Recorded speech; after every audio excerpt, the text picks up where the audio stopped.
memberikan kita kesehatan yang sempurna untuk membuat religius kita kepada Allah.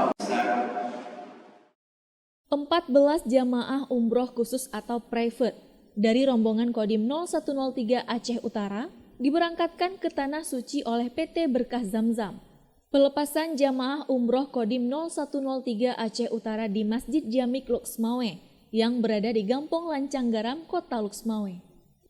Seluruh jamaah yang diberangkatkan merupakan penghargaan dari Dandim 0103 Aceh Utara, Letkol Infanteri Hendra Sari Nurhono, kepada para personil TNI dan keluarganya atas dedikasi mereka selama ini dalam melakukan tugas di lapangan yang bersinergi dengan rakyat.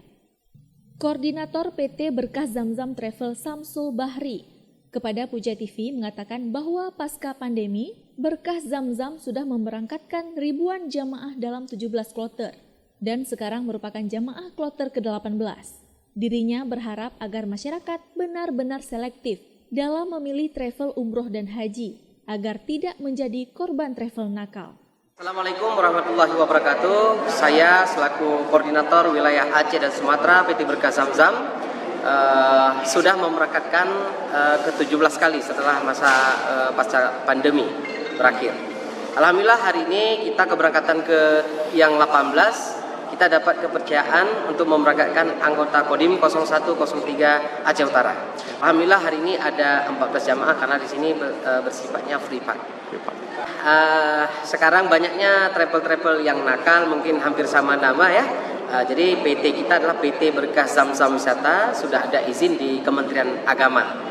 Ya, harapan kami terus melakukan inovasi-inovasi yaitu terobosan yang menarik kepada masyarakat. Kami akan melayani pelayanan prima yang akan kami berikan kepada jamaah Berkah Zamzam dari tanah air sampai ke Tanah Suci sampai kepulangannya lagi ke tanah air.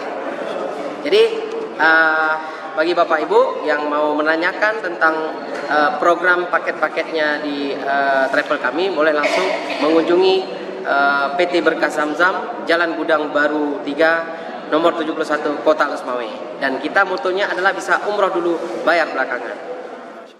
Sementara itu, Kasdim 0103 Aceh Utara Mayor Jumiin berharap agar para jamaah mendapatkan umroh yang mabrur dan selamat kembali ke tanah air. Dalam rangka keberangkatan para personil Kodim yang telah mendapat undian umroh dari Bapak Letnan Kolonel Infanteri Hendra Sari Nurhono SPSB, pada hari ini persiapan berangkat untuk melaksanakan ibadah umroh. Semoga dengan adanya sarana transportasi yang dari Samsul Bahri, PT Berkah Zamzam Wisata, semoga lancar sampai mulai berangkat sampai tujuan hingga kembali selalu mendapat lindungan Allah Subhanahu wa taala. Amin. Dan umroh yang berangkat ini semoga mendapatkan umroh yang mabrur. Amin. Dari Luxmawe, Denny Muhtadi melaporkan untuk Puja TV Aceh.